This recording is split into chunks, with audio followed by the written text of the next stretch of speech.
আসসালামু আলাইকুম। আমি Alhaj Fazlur Rahman America New York থেকে বারাক মুক্তমনে বলছি। হে আল্লাহ, তুমি বাংলাদেশের মানুষকে বাঁচাও।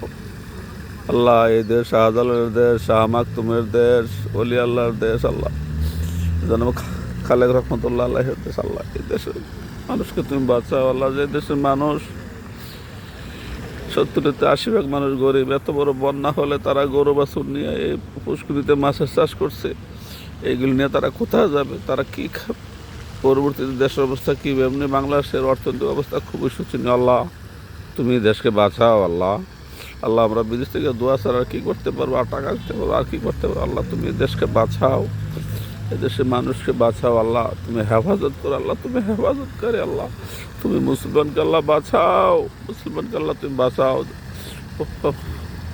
পার্শ্ববর্তী দেশে নির্যাতন, মানুষ অস্থির। আল্লাহ, তুমি এই দেশকে বাঁচাও। আল্লাহ, তুমি এই দেশকে বাঁচাও। আল্লাহ, তুমি এই দেশকে, সবাই ভালো থাকবেন। আমার জন্য দোয়া, আমি আপনার জন্য দোয়া করি। আল্লাহ হাফিজ, আমেরিকা থেকে।